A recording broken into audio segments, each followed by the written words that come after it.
સ્વાધ્યાય 10.1 પ્રશ્ન નંબર 2 ધોરણ 6.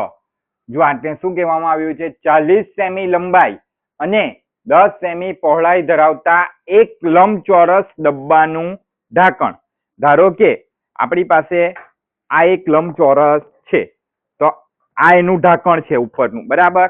આ ઢાંકણ છે. આ ઢાંકણ કેવું દેખાય છે? કયા આકારનું દેખાય છે તમને? લંબચોરસ આકારનું, બરાબર? તો ડબ્બાનું ઢાંકણ કેવું હોય છે? લંબચોરસ આકારનું હોય છે. આપણે આટલે એક લંબચોરસ પાડી દઈએ, બરાબર? ચાલો, આપણી ગયું આ ડબ્બાનું ઢાંકણ છે લંબચોરસ આકારનું. હવે આપણને આમાં શું કીધું છે કે ડબ્બાનું ઢાંકણ ચારે બાજુથી ડબ્બા સાથે આ ટેપ મારેલી છે. શું મારેલી છે? ટેપ. ચારે બાજુ આ ટેપ મારેલી છે. તો આ ટેપની લંબાઈ શોધો. તો આ ટેપ પણ કયા આકારમાં મારેલી છે? લંબચોરસ આકારમાં જ મારેલી છે ને. માટે આ લંબચોરસ ની લંબાઈ છે કેટલા સેમી? 40 સેમી. લંબાઈ કેટલી છે? 40 સેમી. અને પહોળાઈ કેટલી છે? 10 સેમી. આ શું છે? પહોળાઈ. બરાબર? આ શું છે? પહોળાઈ.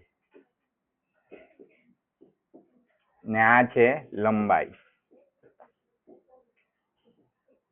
બરાબર? ચાલો, તો આટલે આપણને લંબાઈ આપી છે. લંબાઈ 40 સેમી અને પહોળાઈ 10 સેમી છે. બંનેના એકમ કેવા છે? સરખા જ છે ને? Semi semi. બરાબર? એટલે આપણે એકમ સરખા કરવાની જરૂર નથી. બરાબર? ને આટલે આપણને લંબચોરસ ડબ્બાનું ઢાંકણ આપેલું છે, એને ટેપ વડે શું કરવામાં આવે છે? બંધ કરવામાં આવે છે. તો એ ટેપ પણ લંબચોરસ આકારની થવાની છે. એટલે આપણે લંબચોરસથી ટેપની લંબાઈ શોધવાની છે. એટલે આપણે ટેપની પરિમિતિ એટલે કે લંબચોરસ ટેપની પરિમિતિ નું સૂત્ર મૂકીશું. ટેપની લંબાઈ એટલે કે આપણે લંબચોરસની પરિમિતિ શોધવી પડશે. લંબચોરસ ઢાંકણની પરિમિતિ શોધવી પડે.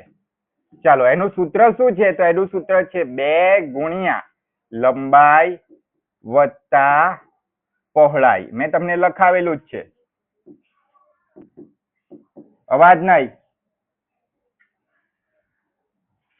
લંબાઈ વત્તા પહોળાઈ.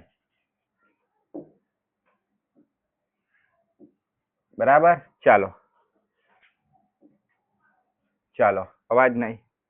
ચાલો, હવે આપણે શું કરીએ? કિંમત મૂકી દઈએ. ચાલો, કિંમત મૂકી દઈએ. તો 2 ગુણ્યા લંબાઈ કેટલી છે? 40 સેમી. પહોળાઈ કેટલી છે? 10 સેમી. તો 40 વત્તા 10 કેટલા થશે? 50 સેમી. કેટલા થશે? 50 સેમી. એટલે 50 સેમી લખીએ. સેમી વત્તા સેમી જ આવશે.